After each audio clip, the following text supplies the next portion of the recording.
جہاں پانی دیکھو وہاں سبزہ ہوگا، اسی طرح جہاں آنسو ہوں گے وہیں رحمت ہوگی۔ وہ اگر چاہے تو اپنے گناہ گار بندے کو بھی اپنی تلاش کی طلب لگا دے۔ آغاز میں اللہ کچھ چیزیں مشکل ضرور بناتا ہے، مگر اختتام وہ ہمیشہ ویسا ہی کرتا ہے جیسا تم چاہتے ہو۔ اللہ تمہیں اندھیروں میں اس لیے لاتا ہے تاکہ تم روشنی کو تلاش کر سکو۔ اللہ ناممکن حالات اس لیے پیدا کرتا ہے تاکہ تم اپنی دعاؤں سے انہیں ممکن بنا سکو۔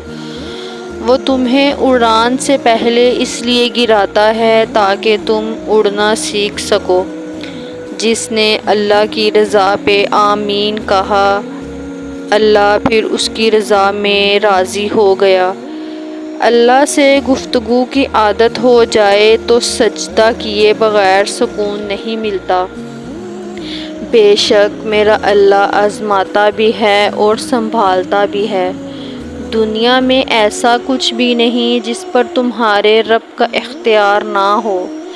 وہ تم سے کچھ چیزیں اس لیے دور کرتا ہے تاکہ تم اس کے پاس رہ سکو۔ اللہ نے تمہارے لیے بہت کچھ سنبھال رکھا ہے اور تمہیں وہ سب حاصل کرنے کے لیے اس پر بھروسہ رکھنا ہوگا۔